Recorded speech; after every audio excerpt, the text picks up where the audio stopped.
Olá pessoal! Nessa série de vídeos vamos mostrar de onde vêm as equações de Navier-Stokes fundamentais na modelagem de sistemas fluidos. Basicamente, as equações de Navier-Stokes são balanços diferenciais de quantidade de movimento. Quer dizer, essas equações fazem com que a segunda lei de Newton valha em cada ponto do escoamento. Elas são úteis quando queremos modelar a distribuição das forças e pressões no escoamento que estamos modelando. Dentre as aplicações dessas equações está o estudo dos golpes de Ariete, muito importante em hidráulica. Nesse estudo, tentamos prever o que acontece com as pressões ao longo de uma tubulação quando ocorre alguma coisa súbita, como, por exemplo, o desligamento de uma bomba ou o fechamento de uma válvula. Se as pressões ao longo da tubulação se tornarem muito altas ou muito baixas, pode ser que a tubulação não resista. Uma outra aplicação importante é o estudo de propagação de cheias em rios. Esse estudo serve, por exemplo, para garantir que casas e estradas que estejam próximos ao rio não corram o risco de serem inundadas devido à cheia. As equações de Navier-Stokes são ainda a base de muito do que é feito em fluidodinâmica computacional, ou CFD. Para entendermos direitinho de onde essas equações vêm, temos que começar do começo. Vamos revisar alguns conceitos de física e de mecânica dos fluidos. Vamos tomar uma partícula de massa m e velocidade v indicada pelo vetor azul.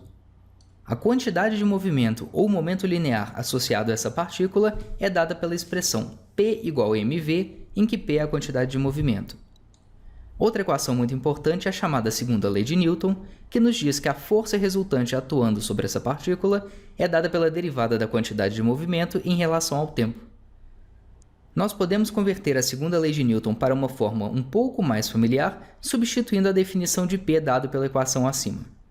Substituindo P igual a mv, chegamos a essa expressão. Supondo que a massa da partícula permanece constante, podemos tirar a massa da derivada e obter essa nova expressão. A derivada da velocidade em relação ao tempo é a aceleração da partícula, e dessa forma obtemos a expressão força resultante é igual a massa vezes aceleração, que talvez seja a forma mais conhecida da segunda lei de Newton. A segunda lei vale para partículas individuais. Mas veja que quando trabalhamos com escoamentos, nós não trabalhamos com cada partícula de fluido individualmente, e sim com todas ao mesmo tempo. Dessa forma, vamos ter que adaptar a segunda lei. Veja esse gráfico. Ele mostra o chamado campo de velocidade de um certo escoamento. A forma de ler esse gráfico é a seguinte.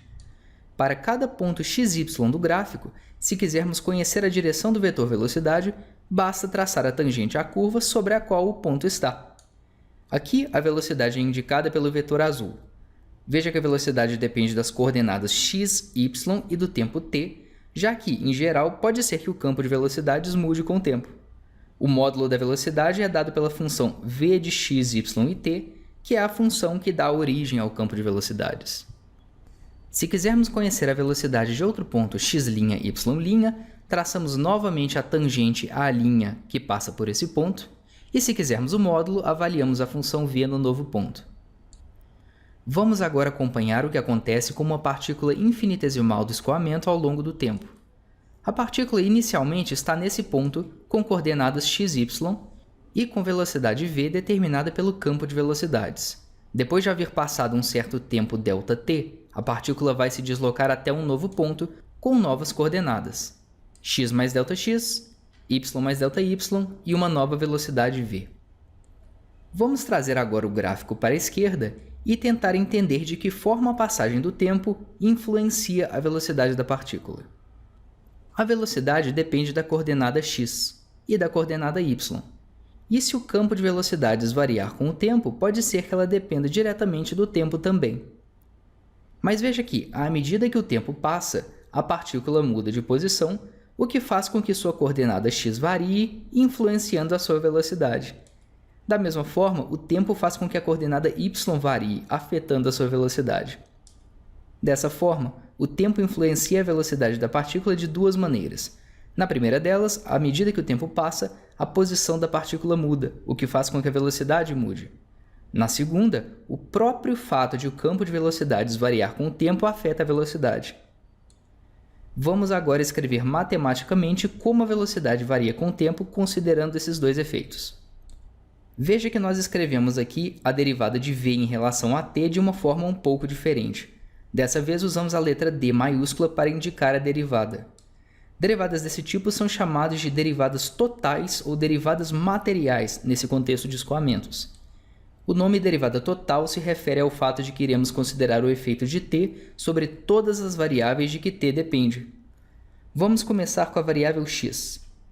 V depende de x, que depende de t.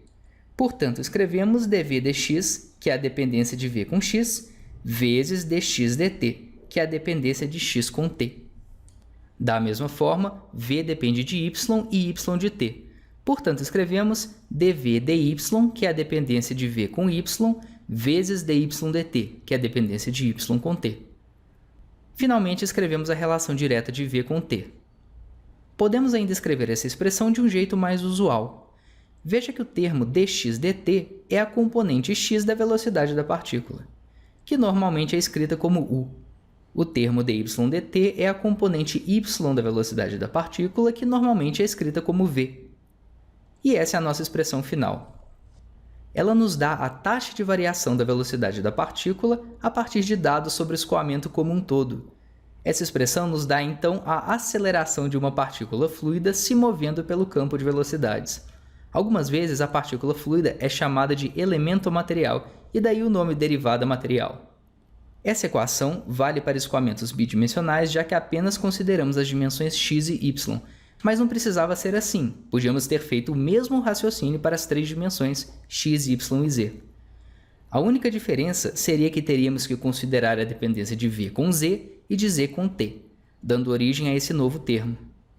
A partir de agora, vamos usar a expressão tridimensional na nossa dedução. Agora que sabemos como calcular a aceleração de cada partícula a partir de campos de velocidade, vamos considerar uma partícula fluida, cúbica, tridimensional de tamanho muito pequeno, com dimensões ΔX, ΔY e ΔZ. Vamos tomar a segunda lei de Newton e substituir a aceleração por dv dt que nós acabamos de calcular.